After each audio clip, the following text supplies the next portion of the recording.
Hey everybody, welcome to Sound Bombing. I created this show for people who want to experience a radical, life-changing journey through the sounds of my diverse guests. I hope that each sound you hear on this show will strengthen your faith, encourage your dreams, and challenge you to awaken the greatness within you. Drop the bomb. Drop the bomb. We're gonna drop the bomb. Drop the bomb. We're gonna drop the bomb. Drop the bomb. We come to drop the bomb. Drop the bomb. This is a journey into sound. A journey which along the way will bring to you new color, new dimension, new values, and a new experience.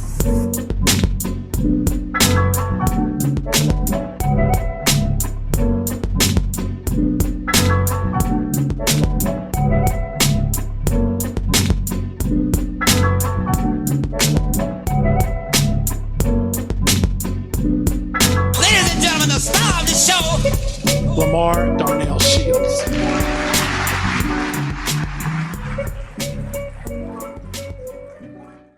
Good morning, good evening, good afternoon, good day to you, wherever you are tuning in. I just want to take a moment and just to say that I am so grateful and honored that you decided to hang out with me, your friend, your guy, Dr. Lamar Darnell Shields.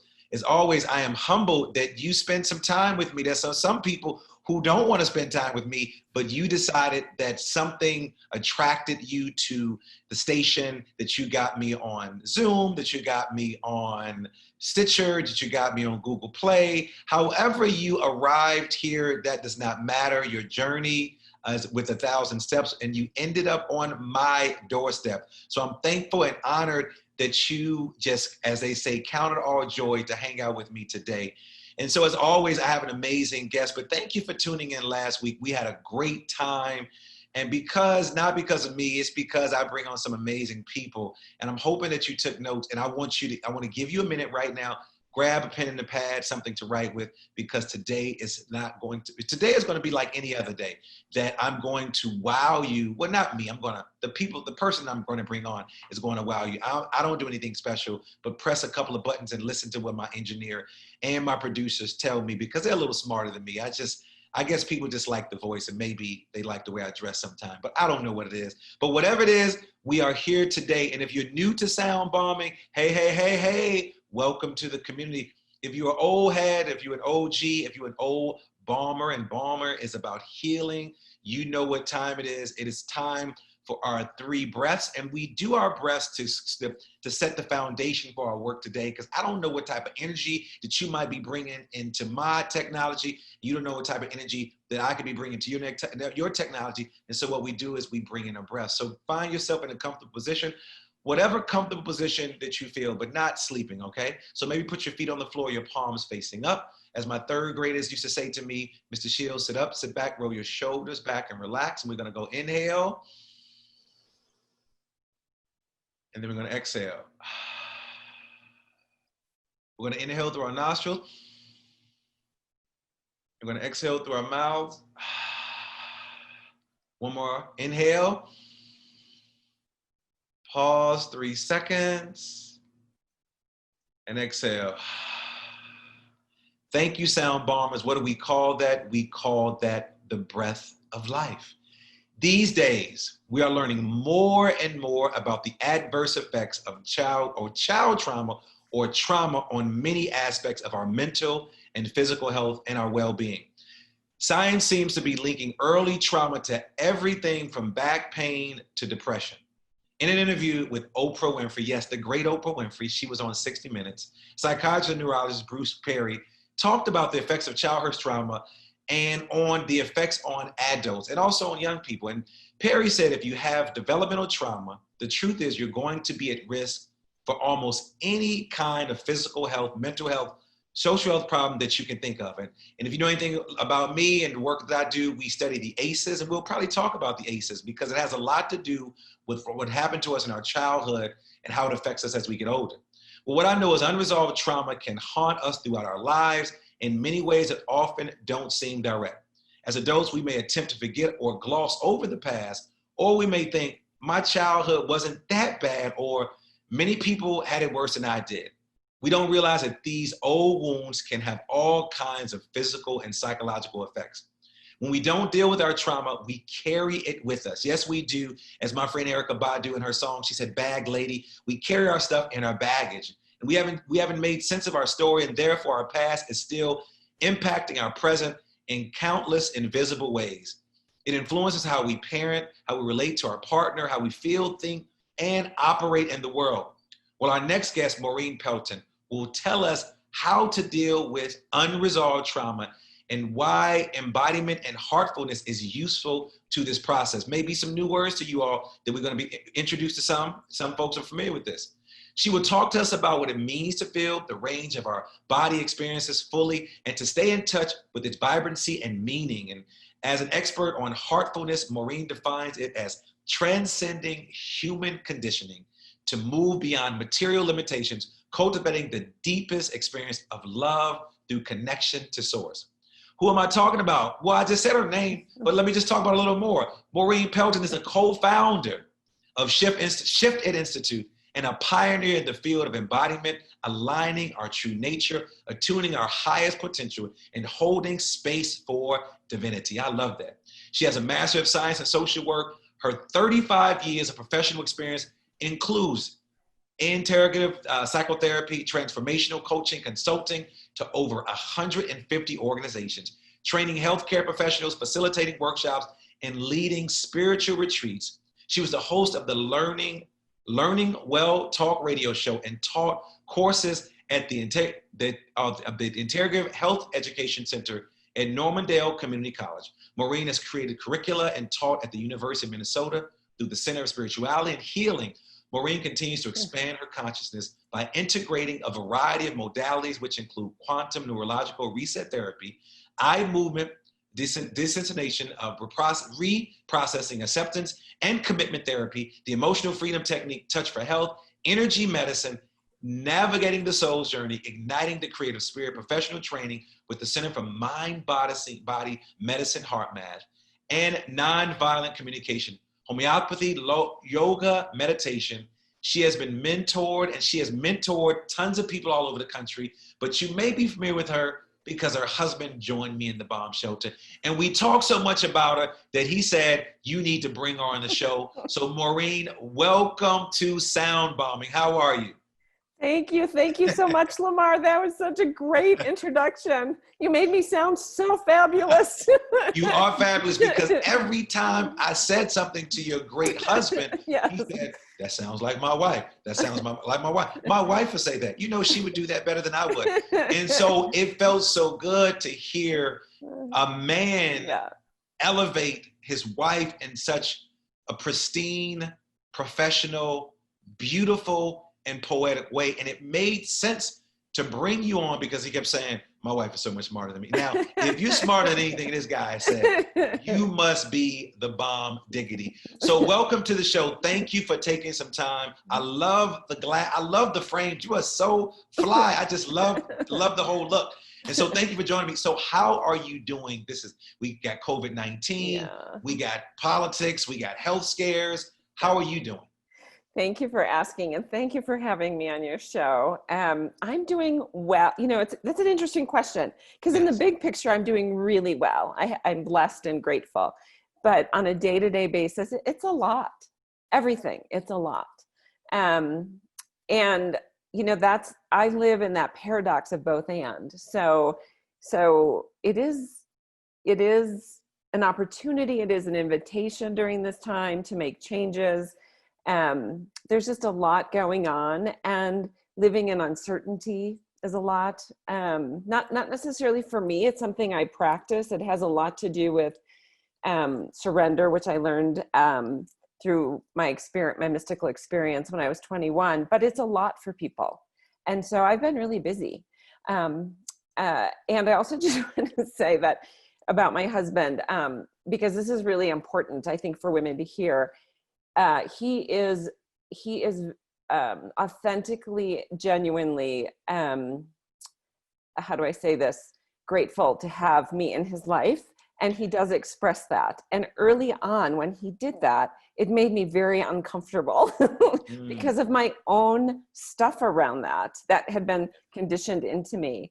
And so over time, I really had to work with that and look at that and get more comfortable and allow a man to speak so highly of not only his wife and his business partner, but me. Yes.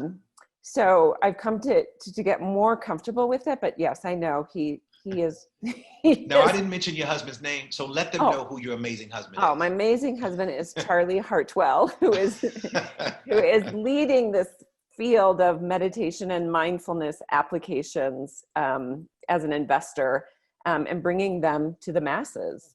Yeah, it was so much fun talking to Charlie, and I had a great time. He kept saying, Lamar, you're asking such great questions. I wonder how my wife responded. I wonder how she responded. So I don't recycle the questions here. So I'm going to ask different questions, but I do want to start with questions because I am in very familiar space that you're in, very similar space rather. So we sort of tread in the same waters. You might go a little deeper than I do. A lot of my work is around issues around, I'm working with school professionals, educators, teachers, parents, and nonprofit and for-profit workers. But lately we've been talking about the power of questions. And I think when I brought Charlie on, I started with the quote from Albert Einstein just about questions, but I want to go in a different direction with you because, you know, I want to ask you the question, how important are questions right now? Because I started with you by asking you, how was your day? Right. And so what a friend of mine from, he's from West Africa. All right.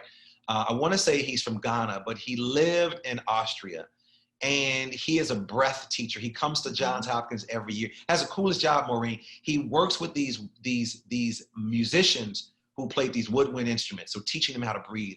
And so he said to me, why do Americans always ask people, how are you doing? Mm-hmm. And they don't really want to know the answer. And it's almost like Miley Cyrus's father said this. He said, in the South, we call it chicken talk. It's just, it's like, how's the weather? You don't really care. But what I'm learning, Maureen, and I want to unpack this before we dive into your work. One is how important are questions. And then what I'm doing now is asking different questions. Instead of just saying, how was your day? I'm like, so how did you sleep? Right. What are some of your thought patterns today? How do you feel about what's going on? How is your breath? And I think that those questions go a little deeper than the surface of how are you doing today? And you went a little deeper, but how important are questions? And what are some questions that we should possibly be asking people right now? And maybe some questions that we should be asking ourselves. So thank you for asking that because I actually talk about living in the question. Like I really come from a place of living in the question without having the answer. So it's really important for me and to go throughout my life with curiosity, curious inquiry, wonder. And so you're always in the question.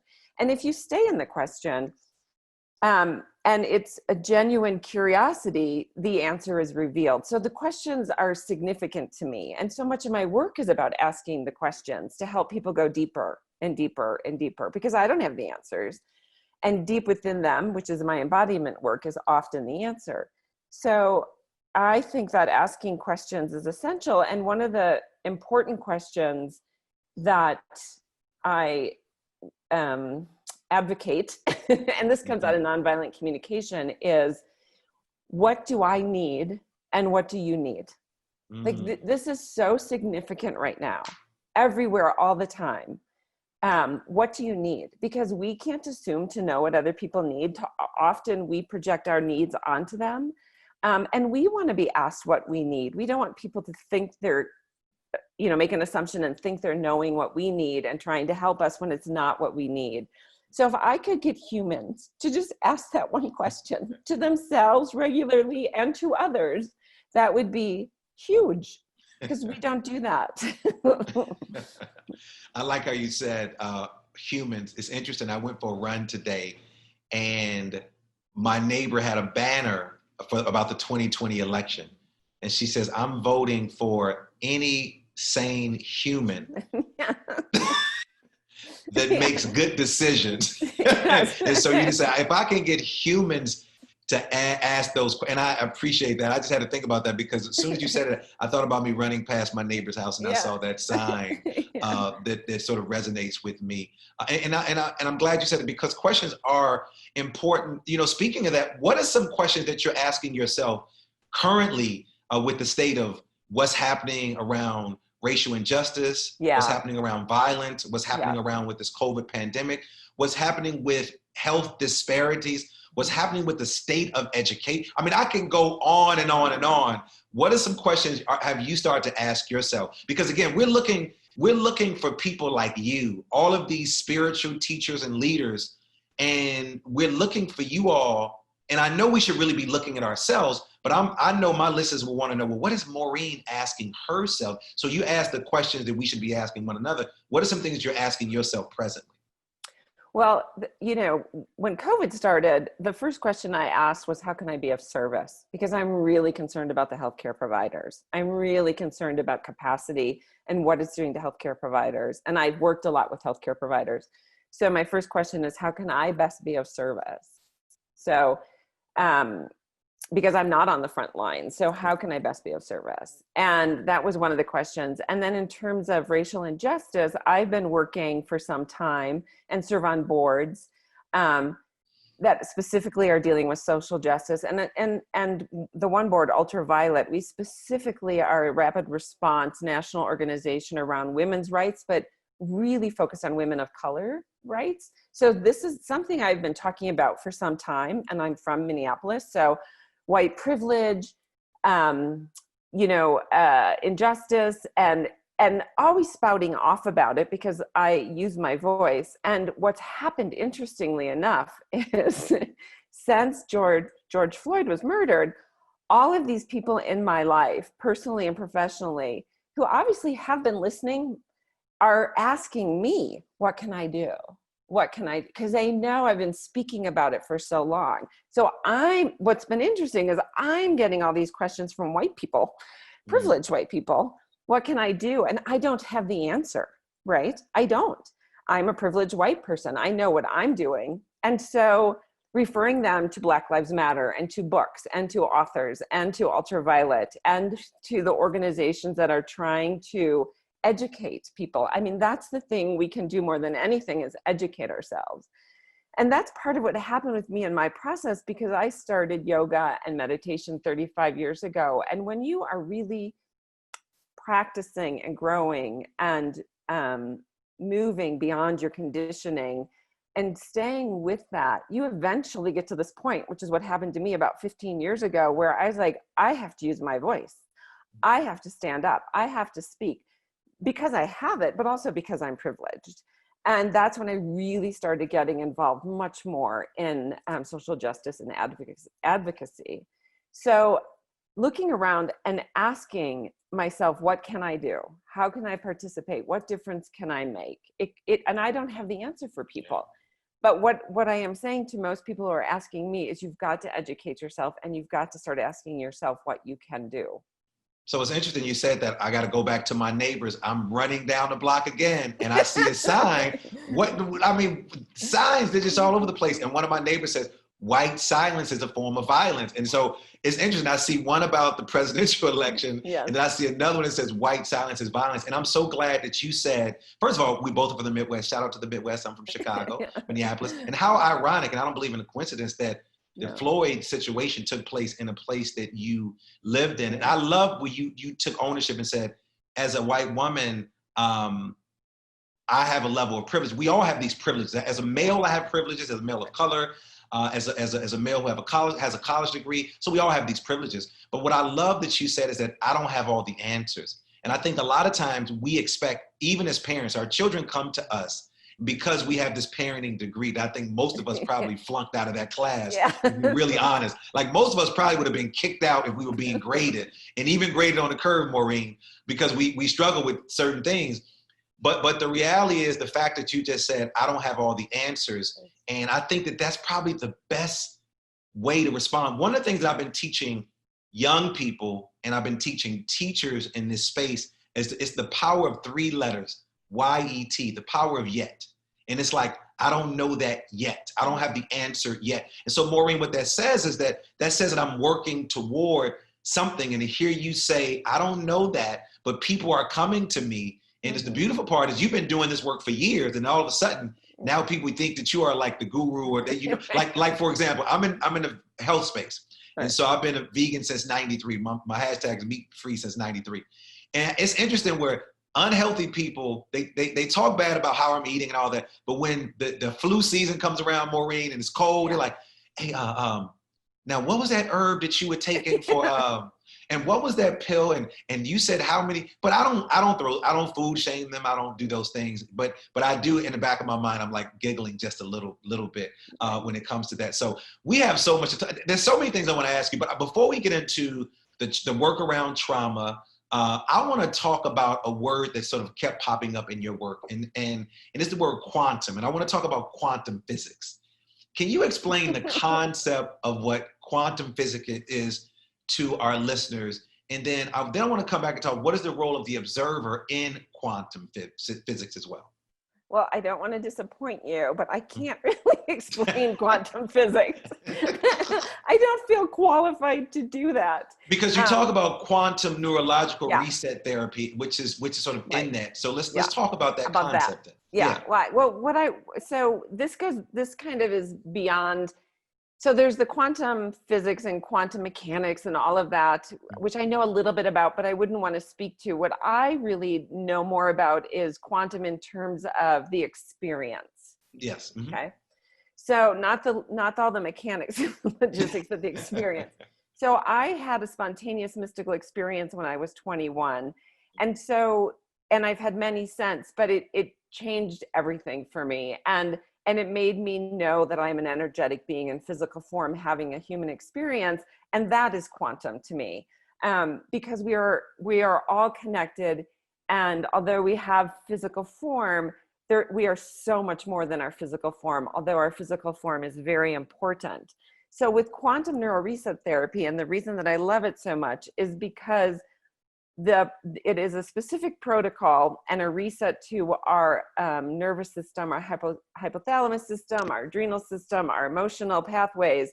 It's spontaneous, and it is the most efficient, effective way I've seen to transcend adverse childhood experiences, trauma, health-related issues. It takes about 20 to 40 minutes. You do a reset. It's magical. It's quantum because it changes everything. And just to give you an example, I was working on a woman who was had a really difficult childhood, had a lot of health issues.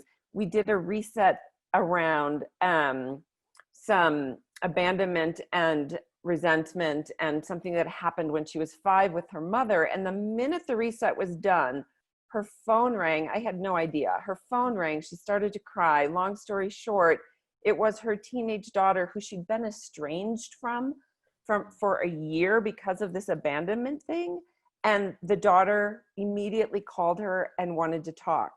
And the woman looked at me and she said, "Is this quantum entanglement?" And I said, "Yes, I think so." Like the shift within her mother, she felt wherever she was and called her mother, and they resolve things and are doing well. So something in the mother's nervous system was in the way, and it went back to trauma from when she was 5. That is what I would call quantum. And I love that. That's a great example of that. And it's interesting to, and the reason why I asked that question, because you hear this word quite a bit, and it's almost hard to articulate spiritual terms in the language that we actually were given to us. You know what I mean? Because for this woman to get a phone call from her daughter and then try to get her to articulate that to someone else who doesn't understand the energy work that you're doing is very hard. It's like I speak another language, and sometimes trying to translate Spanish words to English and English words to Spanish is not that simple, and people get frustrated because they don't experience both languages. So when you experience this quantum adjustment, this shiftment, that this energy, this reset, then it really makes a lot of sense, because I'm sure when it hit her, she was like, well, is this it? It's almost like it's kind of hard to articulate when it's happening to you. Right. then you really get it. Well, and how I've always described it is I find words to be very limiting, and they are Yes. transactional, but they are necessary. And the brain does want some frame of reference. But the reason I use heartfulness and the reason I talk about unconditional love and embodiment is because that language is sensation and experience. There's knowledge-based knowing, and then there's experience-based awareness. And that's where the quantum happens. That's because the conditioning isn't in that. And I could use the word magic too, or mystery, Yes. but it happens and we can't always articulate it. And I'm involved with biofield science and subtle energy. And there's such a challenge in it because in science, there's no mechanism for the scientist to get into.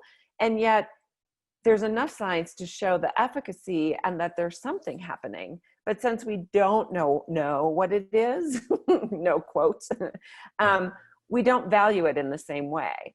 So the thing about quantum physics that I appreciate is it is starting to give some language and some context to this, but we've got a ways to go. Yeah, and so talk to me about what brought you to this work. Did something tragic happen in your life that sort of, your energy level went in this direction? And you're like, I needed this. Did something happen in your own energy field, or something specific happened to you? So what brought you to this work? Well, what's interesting, I came into the world deeply connected to Source or God. And I was a very devoted to my Catholic upbringing, which is what my first 18 years were, because I was in love with God. And I left the church at 18 when I went off to college because I realized it didn't fit for me. And I started to explore different religions. And then I realized religion really wasn't the best fit for me. And then at 21, I had to have back surgery. And the night before the surgery, I had a spontaneous mystical experience, which is the best way I can describe it.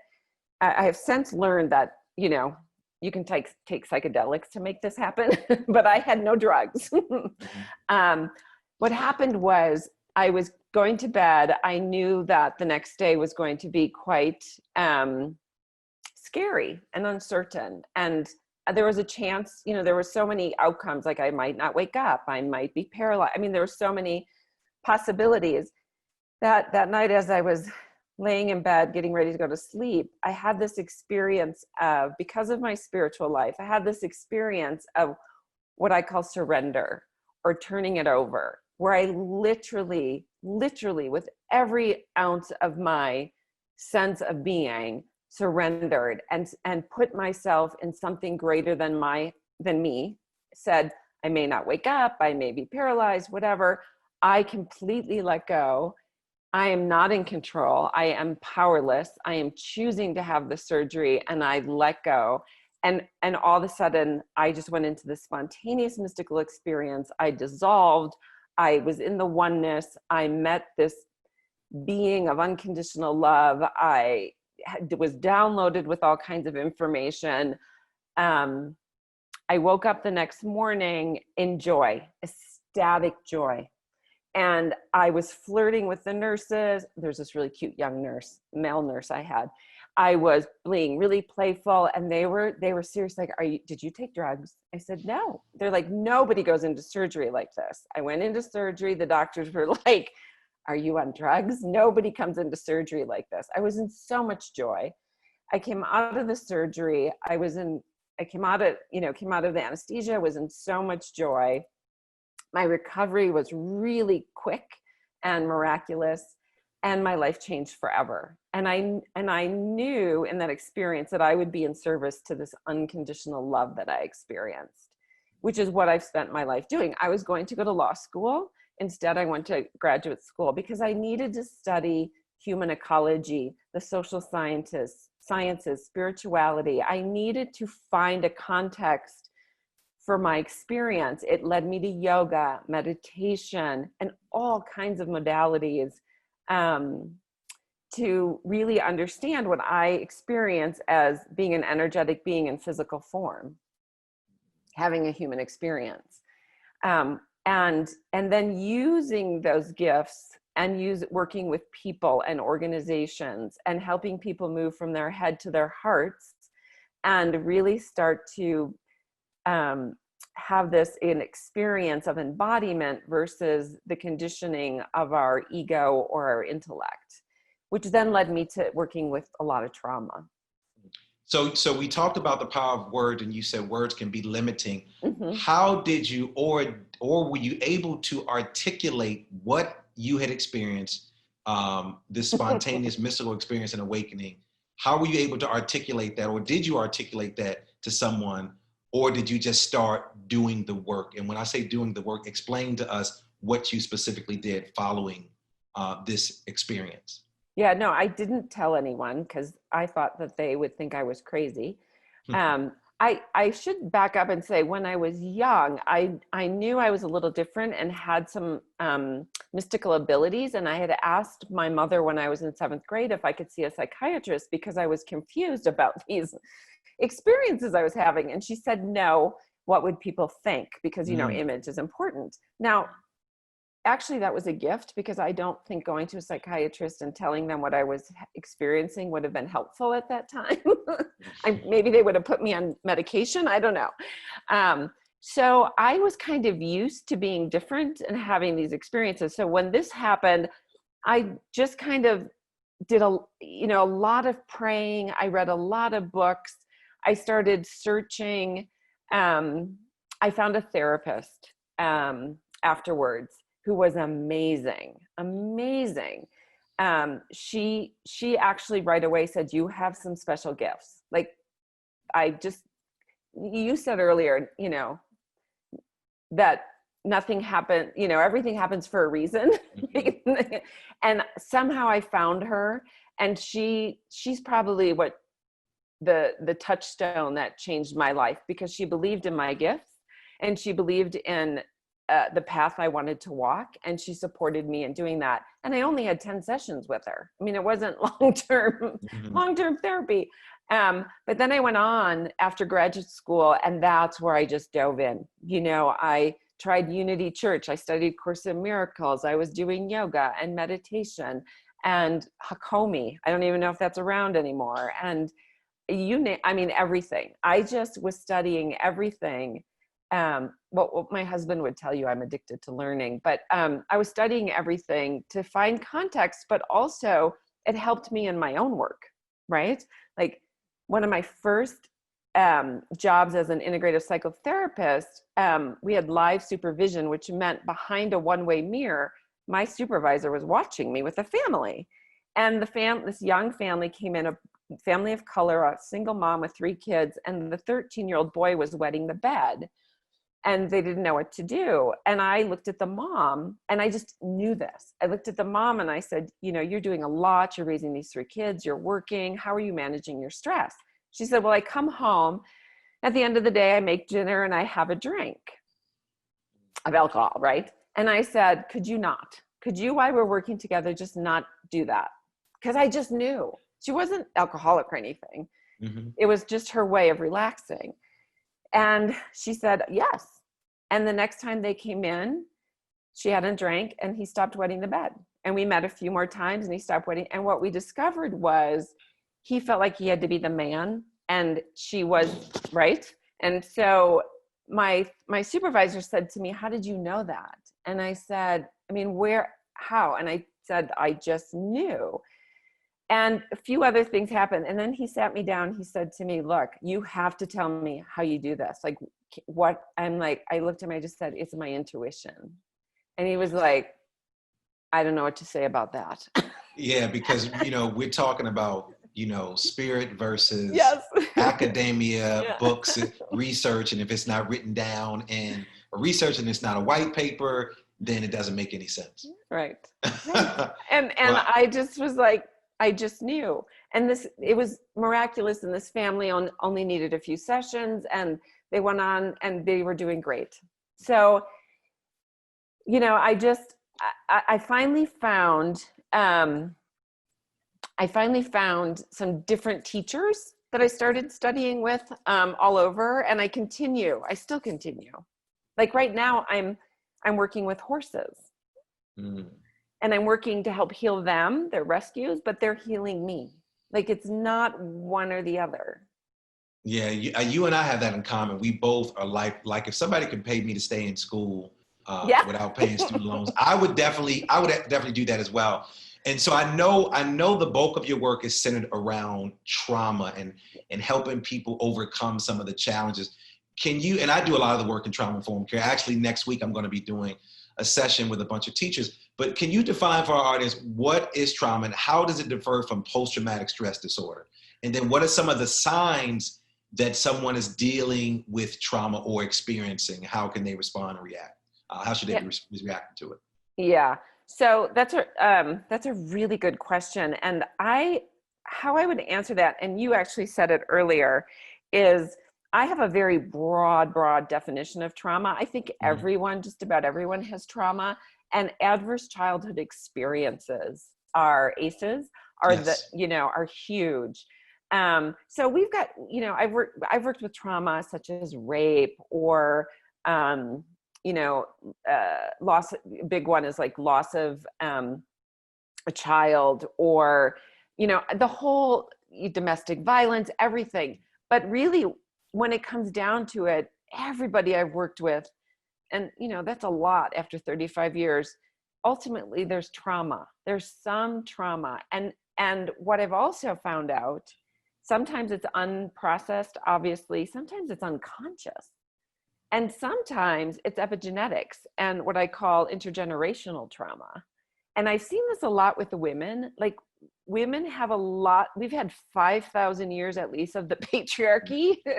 And there's trauma. And women, like brilliant, smart, powerful women, have trauma around being a woman and having to work through that.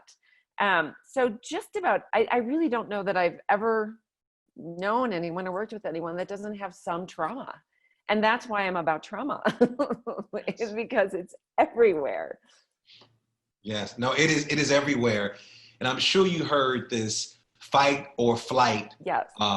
When people are traumatized, I could not move or speak. It was almost if I was paralyzed. Could you explain to my listeners, what does that actually mean, this whole fight or flight, and I couldn't move or speak when something happened, and then because it might have been some triggers? Can you unpack that for us? Well, I can a little bit. I mean, Stephen Levine's work is really good, somatic experiencing, but and Bessel van der Kolk's The Body Keeps the Score. But I think that, well, first of all, I have to just back up and say there's fight, flight, or freeze. Yes. And so we've studied men mostly. So how men manage trauma and stress is they want to fight, they want to run, or they might freeze, as seen in the animal kingdom. And if there's something unresolved within us, or there's a threat that's not even real, but just perceived, we might have that reaction and respond in that way. And I'm not saying women don't, but what we've been learning and studying, and there's a great book called The Female Brain that talks about this, written by a neurologist or a neuroscientist, is that women don't necessarily respond in that way. They are more responsive in terms of tend and befriend. They know that to survive, they need a community and they need to be able to tend and befriend. So when they're stressed, they want support, or they want to be supportive when other people are stressed. It's a little different. And because of that, women, when they're feeling threatened, again, whether it's real or imaginary, they want to push the threat out of the system. So that's where women, there's a diagnosis now in the DSM-5 called relational aggression. It's how women bully. They push you out by spreading rumors or speaking poorly of you, or getting the community to align against you to get rid of you. So that's a whole nother way that stress and trauma are played out. Yeah. Well, this is just showing up everywhere, and we all are feeling the effects of trauma with what's happening in the state of the world today. Not only just in America, Maureen, I did an interview with a friend of mine in Malaysia, and he shared a lot of the pain and trauma. One is looking what's happening in America, of course, COVID, the financial instability, the politics, and he was saying how the country that he lives in is really looking at America as an example of what we should do, what we should not be doing. Now, I know your work that you do at Shifted, pioneering field of embodiment. Can you talk about the work that you're doing, explain the concept of embodiment, and if someone would to approach you for services, what does a session with you and or your team actually look like? Yeah. So I'm using the word embodiment because, again, words, we need a word, right? Mm-hmm. And I would say it's living below the neck. Mm. So it's really that process of understanding the brain and the intellect once is transactional, once words, has conditioning, beliefs, stories, using meditation and mindfulness to calm ourselves enough to realize we're reactive, we have unprocessed emotions, we have stories and beliefs, and being able to find a stiller place where we drop in below the neck. And when we're living below the neck, it's really about the embodiment pieces, first and foremost, taking care of ourselves, right? So that's one of the questions I encourage people to live in is, how are you taking care of yourself? How are you treating yourself? You know, what do you need? So it's all of that, sleep, eating well, exercise, mental stimulation is important too, social connection, feeling having the experience and the awareness of being in the body. I've met so many people that don't even know they have feet. Like they really don't. So living below the neck, and then it's the other level of knowing that we are intrinsically whole. There's innate wisdom within us. We all have it if we're paying attention, if we're quiet enough. Our intuition, our deeper need for that feeling of connection and belonging that comes so much from our bodies. And then also the energetics of this. This is the biofield science and the subtle energy of what is our energy like? How is our energy impacting others? How are we being impacted energetically? You know, you stand there and you're talking to someone and their words are, you know, blah, blah, blah, blah. But energetically, you can feel there's a disconnect. Like, no, this does not match. Like being aware of that so that you can know. And sometimes I'll say, you know, like what you're saying isn't matching with your energy. Like, right? Let's get this in alignment. And so that's embodiment. And it's, you know, it's the movement. It's the somatic. So much of the trauma is held in our body. So how do we move through that? And there's all kinds of movement. I mean, there's so many good modalities out there that can help us. So when I work with people or organizations, I'm really helping, supporting, holding space for them. And most of the people I work with they're not newbies. They've done enough meditation or mindfulness where they're really looking for a deeper way of being. It's not just through the head or the transaction. It is through the heart and through the body and through the energy. So, you know, my husband always says, my wife calls mindfulness and meditation the gateway drugs. But they're the gateway drugs to embodiment, to a deeper way of being, to a deeper way of knowing and trusting and relating. And so working with people on how to really be in their bodies and be in the world in a different way and not be so we are trained to control our bodies, yes, right? And not be so attached to the body or needing to control it, but being softer and in relationship with it so that we're in the flow. We're in more of the feminine qualities of emerging, unfolding, receiving, allowing. So what are some things you mentioned two words? You mentioned the flow. That's really the one word I want to park there, put the hazard lights on and pull the emergency brake up. What are some specific things that my listeners can do today to sort of get into the flow, bring their energy level up, and then start moving on I hate to say the right path, on a new path in the direction of wholeness? You gave a few things, but what are some specific things that my listeners can do tomorrow that doesn't cost a whole lot of money? Right. When I don't have to run out to get a gym membership. What are some things that they can do at home right now? Because many of us are quarantined. If we want to help them sort of shift their thinking. Right. So you already do it and you already said it. So number one is breath. It's all about the breath. That's where I start. and I'm a teacher on Insight Timer, and I have a new course coming out, I think tomorrow, specifically around just the basics of breath and understanding we are unconscious breathers, and how do we become more conscious, and breathing in through the nose is beneficial and into the belly, and what different, right? I think there's 6 or 7 different simple, easy breathing techniques that can start to help to shift your breath. So breath to me is everything.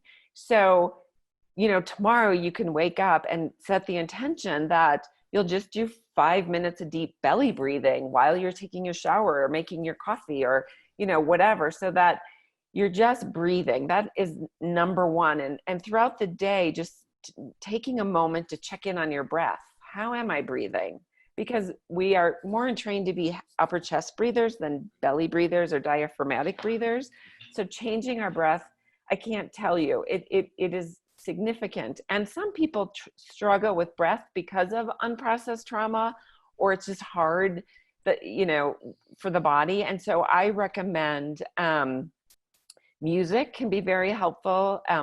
Marconi Union, a band out of the UK, created Weightless. You can get it on any streaming service.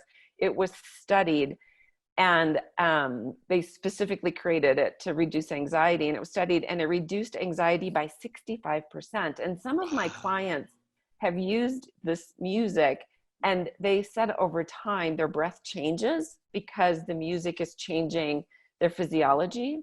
So breath is everything. The other thing I recommend is, as much as possible, even if it's just, for 5 minutes, get outside and stand on the earth. Like, there's a new movie out called The Earthling. I think it's called The Earthling. No, sorry, I can't remember the name of it. That sounds like it could be it, but yeah, but it's a cute little film about how just standing barefoot on the earth really helps with our grounding and our electrical charge. You can actually feel it. I love being barefoot. You can actually feel that energy going through the soles of your feet, coming all the way up to the crown of your head. Yeah. Oh, it's called The Earthing. The Earthing. That's what it's called. So that's really important. The other thing is that I encourage people to do is what actually helps them, like settle into their body. And like for me, it's being in a hot bath. For someone else, it's going for a run. For someone else, it's stretching. For someone else, it's just actually cooking. I find people cooking helps them become more grounded. So like finding your special little thing where it just allows you to get into the flow and settle in and not be thinking and not be, planning or whatever. Because our minds are all over the place. We're constantly thinking and going. So you mentioned bath, you mentioned going outside, you mentioned cooking. So we can't do any of those things. But what we can do, Maureen, can you take us through a breathing exercise? All right. Let's share with our listeners. Yeah. Let's go. Okay, let's do the vagal nerve breath, because the vagal nerve is a big nerve starting, in your brain going down into your gut. And it helps to activate the parasympathetic nervous system. So it's a pretty easy breath. You want to breathe in through your nose. You want to breathe out through your mouth with a whoosh sound. You want to either kind of close your eyes or soften your gaze. And if you can, smile, because all of those things activate the vagal nerve. Yes. And then you want to breathe deep into the belly.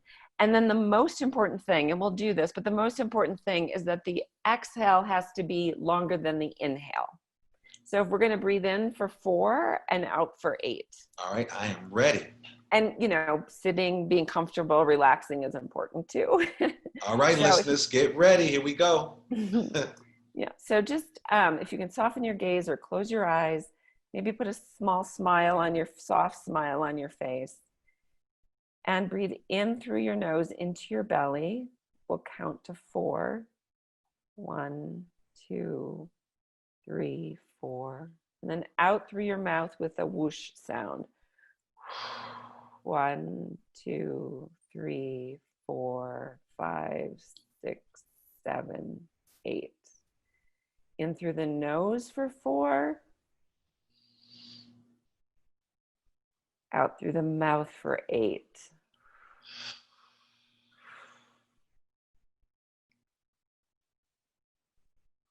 In through the nose for 4.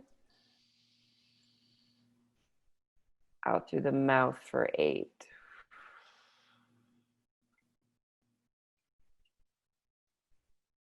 In through the nose for 4. Out through the mouth for 8.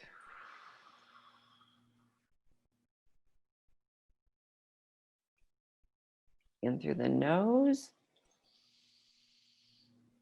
Out through the mouth.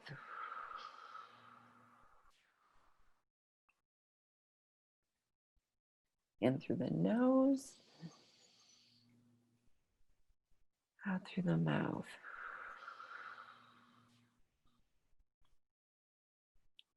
In through the nose.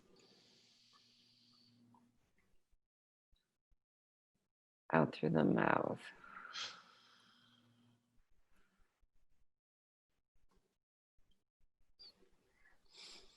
In through the nose. Out through the mouth.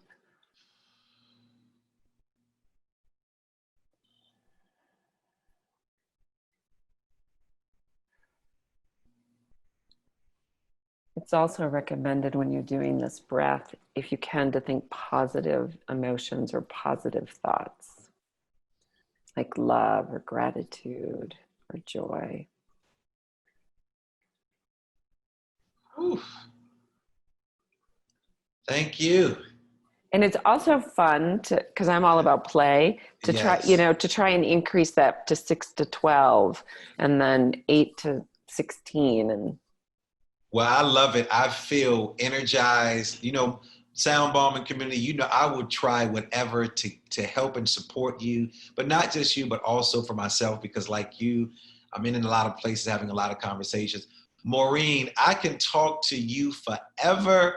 You have opened my eye. Your husband told me that you were going to be amazing. And you just took me through an exercise. Quite often I've been, a lot of the listeners, a lot of the guests that we bring on, I say, take us through an exercise so our listeners can get a chance to see us do this, because now we're doing more video. Before it was just audio. So before we go to my favorite part of the show, are there any final statements or suggestions that you want to leave with our listeners? And one, before you wrap that part up, how can our listeners get in contact with you?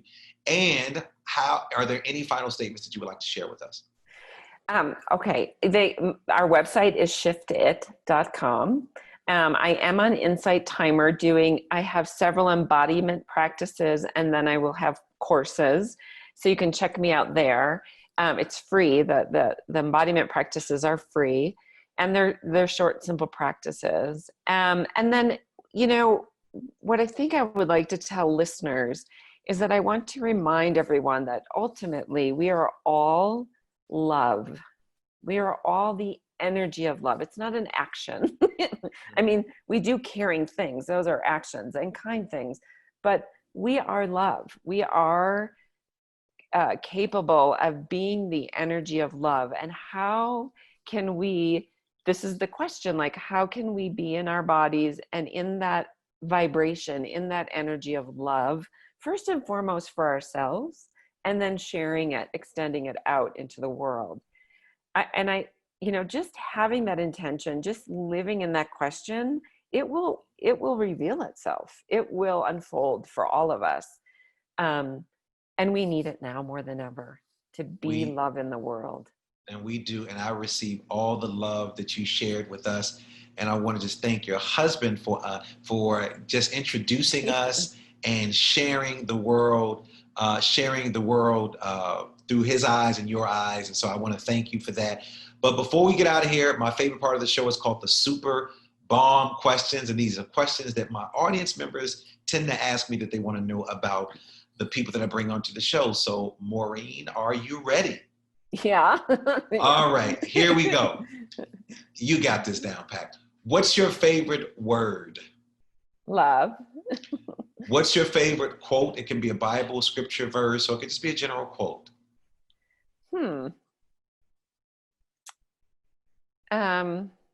I don't know. I have so many quotes.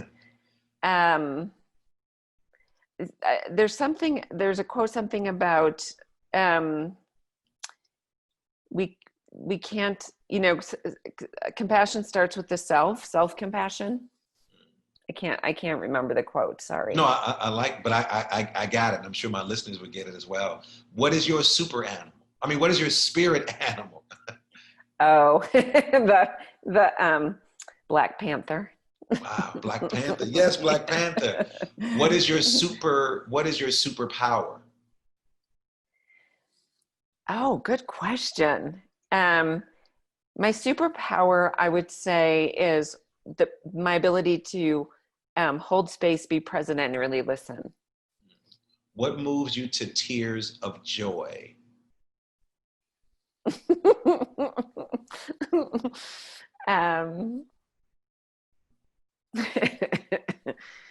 Excuse me. My husband, like every day, he makes me laugh so hard. What moves you to tears of sorrow? Oh, how cruel people are. To themselves and each other. I know, to themselves and to other people. They don't realize that they're being cruel to themselves. What do you wish you had more time to do?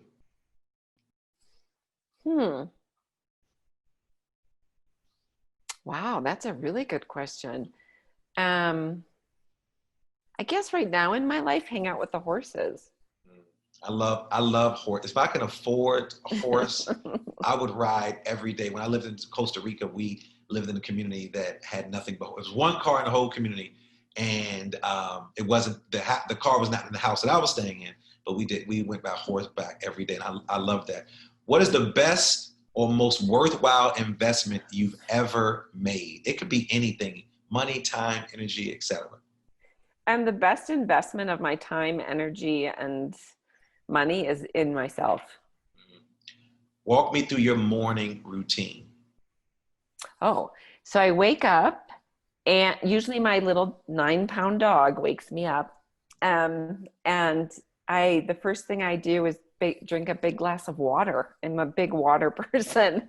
And then I usually sit in meditation, maybe do movement, set intention for the day, then usually check in with my husband, who's usually up before me, and his intention for the day, because we hold each other's intentions. Then I have coffee, one of my favorite things, and intention for me is also prayer. It's kind of both. So I then move forward in my day in that prayer, and my days really vary. So. Gotcha. Thank you. If you were in the Mrs. America talent competition, what would your talent be? It would never be in Mrs. America. Sorry. What would my talent be? What would your talent be?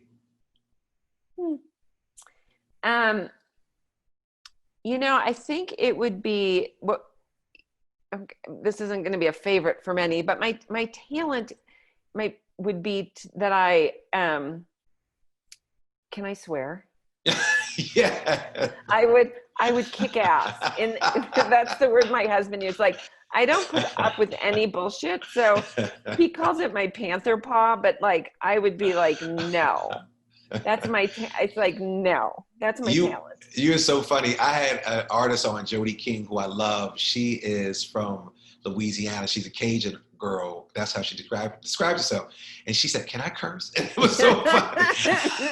It was so funny. She's like, "I needed permission." So I just want to I want to thank you, Maureen, for joining me. I mean, the information that you shared with me just opened my eyes. Thank you for walking me through an exercise. I told you all, Sound Bombing community, you need to check her out on all of her platforms. You need to check out Shift It Institute. They're doing some amazing things. Her and her husband and the team of other people are doing some great work. So, Maureen, thanks for joining me today in the Bomb Shelter. Thank you. It was so fun. Thank you. And I also want to thank my engineer, Alec Blanc, my producer, Nicole Klempaka, who I cannot do this without. Alex, thank you for making me sound so great. Supremacy for our theme music, and all of you for listening. Make sure you subscribe. leave a comment, stop being stingy, and share me with all of your friends, because we're on every platform. If you want to know more about me, if you want to pick up some of our merchandise, you want to know about where I'm going to be speaking, which is all virtual because I'm not going or receiving COVID from anybody. I love what I do, but I love my health even more. So if you want to know what I'm doing, go to DrLDS.com. And as always, believe something wonderful is about to happen. And that some people miss the message because they're too busy looking for the mess. Thanks for tuning in, and do something for someone other than yourself today. Take care of yourself. Stay healthy and strong. Keep fighting. Keep protesting.